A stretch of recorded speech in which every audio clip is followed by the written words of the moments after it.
I couldn't understand that. Oh, it wasn't the money. I'd made a lot of money over the years, but now some bank tells me I've been doling it out faster than it's been coming in, and now somebody called the IRS want their cut, going back 5, 6 years, and I never kept receipts, statements, letters, all a mess. So, I was taking a couple of nips now and again, to push it to the back of my mind when I met this guy over at Mary Astor's house. He was an accountant, Henry Hotchner. Anytime you want help, he said, let me know. I said, I need help right now. For Christ's sakes, take over, manage me. And boy, did I need looking after, every which way. Tired of the unequal struggle, I asked Winky if she'll marry me, and she says yes. If I give up drinking for 6 months, I say, okay. And I'm doing pretty good, till I get arrested doing 75 down the wrong side of Wilshire Boulevard at 3 o'clock in the morning. When I get home, there's a message from Michael. Michael. Shit! I'm still married. To the weirdo. I swear to God it had completely slipped my mind. Hotchner! I need help!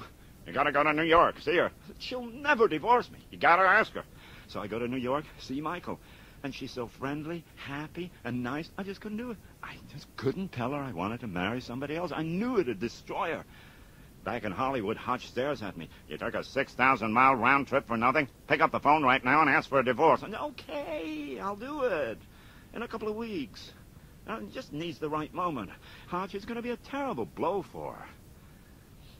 Well, a week later, I have a couple of drinks, summon up my nerve, and I call her. She takes it so calmly and sweetly that it slightly pisses me off. As a matter of fact, I'd rather like to get married myself. He's an attorney called Harrison Tweed. Well, that was that. So simple. I was off the hook. Harrison Tweed.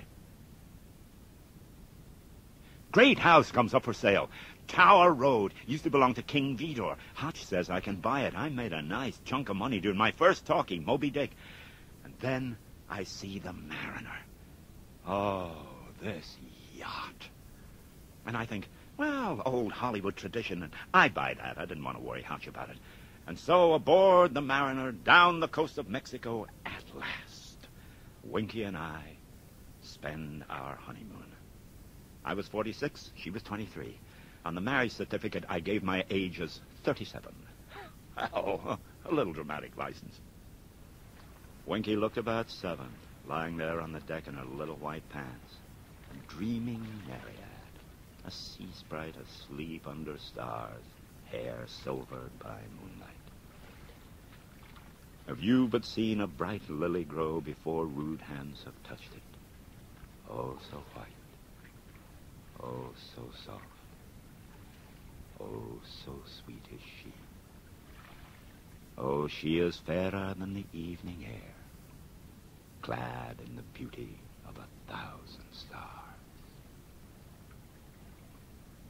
Sounds of the rude world heard in the day, lulled by the moonlight, have all passed away.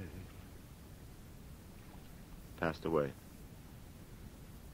Staring down at the dark ocean, I felt a sudden chill in the warm Pacific air. And all at once I seemed to see Catherine's face take shape in the wake of the boat. My first wife, Catherine. She'd been ill the year before. I went to see her, talk to her for old time's sake. She died in my arms. Still so young. Looking down at her lifeless face, I felt a piece of me disappear forever with her. I remembered our song. If I should plant a tiny seed of love in the garden of your heart, would it grow to be a great big love someday, or would it die and fade? Her face seemed to get even clearer in the ghostly trail of green water, and I cried out and tore my gaze away, fearing to find myself alone under a naked moon, the Flying Dutchman, scudding for eternity over a midnight sea.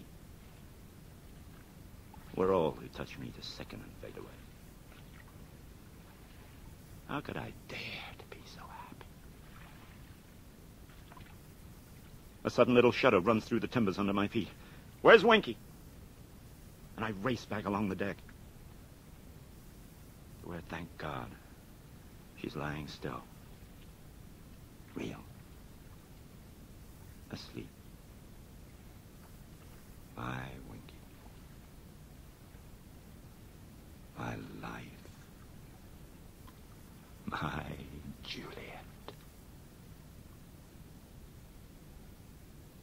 Oh, we had such a great time with Tower Road.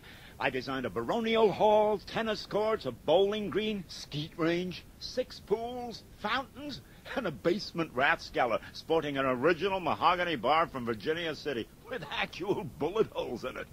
All this on 7.5 acres above Beverly Canyon. I said, I may have to paint my face for a living, but isn't it wonderful to be able to look down on the place where I have to do it?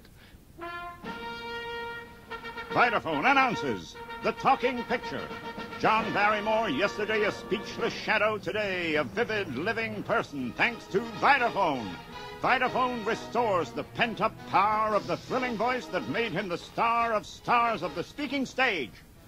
Oh, the talkies put a lot of poor bastards right on the scrap heap. Not me, thank God. I thought, let's get into this fucker fast. State's Attorney, Moby Dick, a bill of divorcement, Kate Hepburn's first picture, then Svengali at last, a really great movie.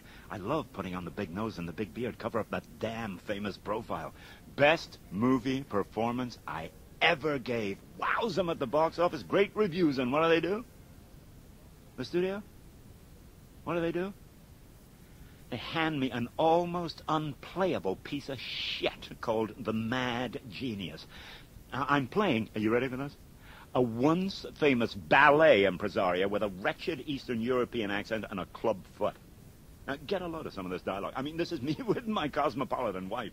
She, that's right, dear. Now come eat your breakfast, drink your milk, and hurry. You'll be a bigger star than you ever were in Berlin. This is me. Oh, thanks, darling. You're so good to me. She, all right, dear. Me, bye, darling. It bombed spectacularly. They wouldn't renew my contract. I was out of my year, and the press got a hold of it. John Barrymore quitting pictures. Barrymore to return to the stage. But I couldn't. How could I? Shit, I couldn't afford it. There was the mortgage and the yacht, and now Winky was pregnant, me out of a job, and, well, yes, boozing just a little to relieve the goddamn pressure.